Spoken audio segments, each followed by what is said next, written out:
اعوذ باللہ من الشیطان الرجیم بسم اللہ الرحمن الرحیم السلام علیکم ورحمۃ اللہ وبرکاتہ۔ دوستو، جیسے کہ آپ اسکرین پر دیکھ رہے ہیں کہ نقش اعظم، اس کے بعد آپ کے گھر سے بیماری رخصت ہو جائے گی۔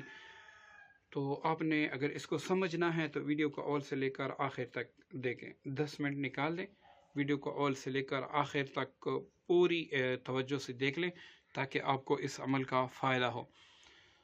دوستو، اس عمل کو آپ رمضان کے علاوہ بھی کر سکتے ہیں، لیکن اگر آپ رمضان میں کریں گے تو اس کی برکتیں بالضرور زیادہ ہوگی، کیونکہ رمضان میں ہم گناہوں سے بھی بچتے ہیں، اور دوسرا یہ کہ یہ اللہ تعالیٰ جو روزے دار کی منہ کی بو بھی ہے وہ بھی اللہ تعالیٰ کو پسند ہے، نیند بھی پسند ہے، نماز ہر کچھ پسند ہے۔ تو اب خود سوچیں، اتنی برکت کا مہینہ ہے تو آپ نے ان نقوش کو بڑی تعداد میں لکھنا ہے۔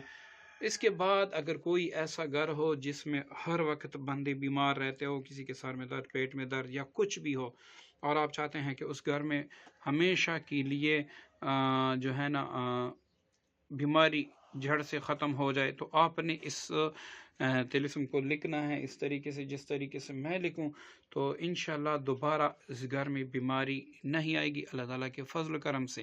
ٹھیک ہے جی، اب اس ایسے آپ نے لکیر کھینچنی ہے، یہاں پر آپ نے 7 لکھ دینا ہے، اب یہاں پر 2 2 1، اب اس میں تھوڑا سا فاصلہ دے کے یہاں پر آپ نے 91 لکھ دینا ہے، پھر تھوڑا سا فاصلہ دے کر آپ نے 612 لکھ دینا ہے، پھر تھوڑا سا فاصلہ دے کے یہاں پر 11 لکھ دینا ہے، پھر تھوڑا سا فاصلہ دے کے 9 لکھ دینا ہے، پھر فاصلہ دے کے 1 لکھ دینا ہے، اب فاصلہ دے کے آپ نے 0 لکھ دینا ہے۔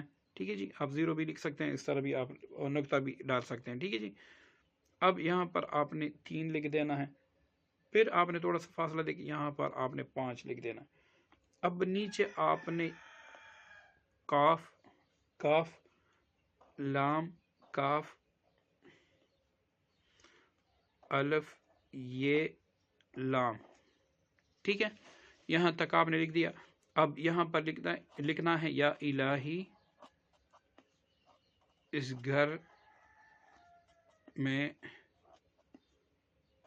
رہنے والوں کو شفا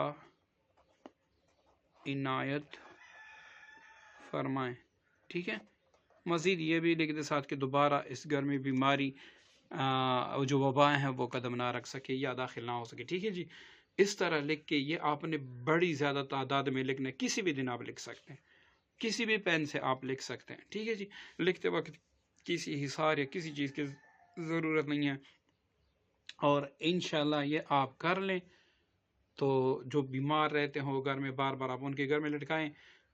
یہ آپ نے ایسی جگہ پہ لٹکانا ہے کہ جہاں پر جیسے مثلاً کہ میرے گھر کا جو مین دروازہ ہوگا اس پہ، یا جس کمرے میں ہم تمام سوتے ہیں اس کمرے میں ایک سائڈ پہ لگانا ہوگا دروازے کے ساتھ۔ ٹھیک ہے، تو آپ یہ لگا لیں، میں نہیں کہوں گا، آپ خود کہیں گے انشاءاللہ کہ اس کا بڑا فائدہ ہوا۔ ٹھیک ہے، امید کرتا ہوں عمل آپ کو پسند آیا ہوگا، دعا میں یاد رکھیے گا۔ السلام علیکم ورحمۃ اللہ۔